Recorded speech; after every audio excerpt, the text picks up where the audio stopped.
Hello everyone, আসসালামু আলাইকুম। আমি সুরভি বিডি ব্লগ চ্যানেলে সবাইকে স্বাগতম জানিয়ে আরও একটি নতুন ভিডিও দেখার জন্য সবাইকে আমন্ত্রণ জানাচ্ছি।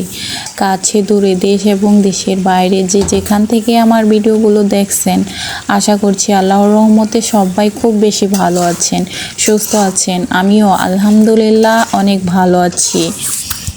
থাম্বনেল দেখে অবশ্যই বুঝতে পারছেন আমি আজকে মুরগির মাংস রান্না করে দেখাবো। তো আমার আজকের রেসিপিটি নতুন রাঁধুনি আপুদের জন্য এবং ব্যাচেলর ভাইদের জন্য খুব ইজিভাবে অল্প সময়ের মধ্যে দেখানোর চেষ্টা করব।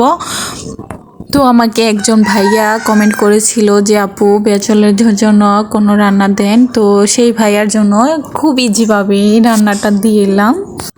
আর ফার্মের মুরগি যদি এভাবে রান্না করি আমরা, তাহলে বুঝতেই পারবো না সোনালী মুরগি খাচ্ছি নাকি ব্রয়লার মুরগি খাচ্ছি। ঠিক এভাবেই আমি রান্না করে দেখাবো।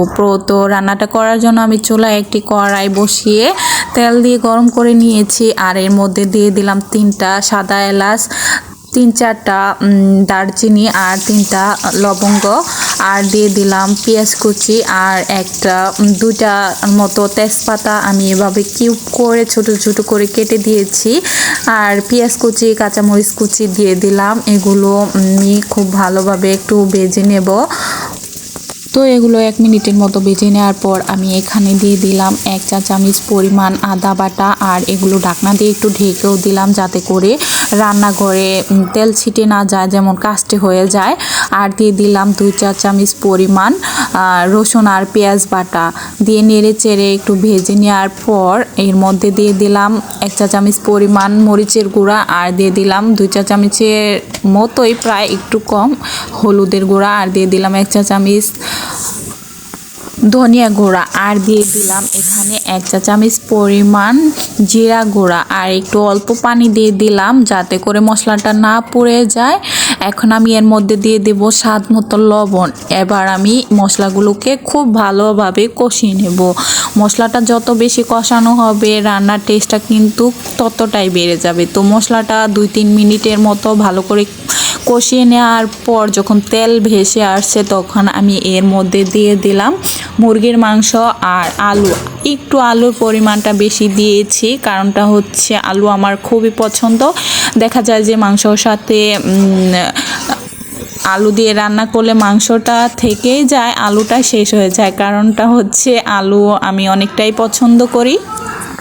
তো এগুলো আমি নেড়ে চেড়ে মশলাগুলোর সাথে ভালোভাবে মিশিয়ে ঢেকে অপেক্ষা করব 10 মিনিট। এর মধ্যে 2বার নেড়ে চেড়েও দিয়েছিলাম ঢাকনা খুলে, কেননা নিচে যেন না পড়ে যায়। এবার ঢাকনা খুলে 10 মিনিট পর ফিরে এসেছি।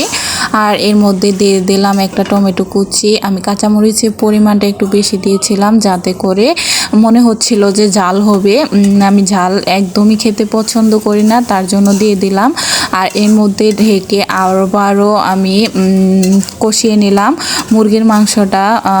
3-4 বারের মতো কষিয়ে নিব, কেননা আমি মুরগির মাংসটা যেহেতু ভাজা রান্না করছি না, তার জন্য দেখা যায় যে ব্রয়লার মুরগি ভেজে রান্না করলে এতবার কষানোর প্রয়োজন পড়ে না। যেহেতু এভাবে রান্না করছি তাহলে টেস্টটা আরও বেশি বেড়ে যাবে বেশ কয়েকবার কষিয়ে নিলে। আর আপনারা চাইলে কিন্তু এটা ফ্রাই করেও রান্না করতে পারেন।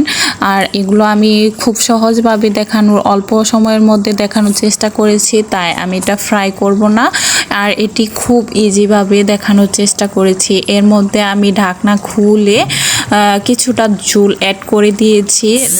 আমার রান্না প্রায় শেষের দিকে, আলুটা সিদ্ধই হয়ে এসেছিল। আর বেশ কয়েকবার যেহেতু আমি এগুলো কষিয়ে নিয়েছি, তার জন্য অল্প পরিমাণের ঝোল দিয়ে দিয়েছি যাতে করে মাখা মাখা হয়ে যায়।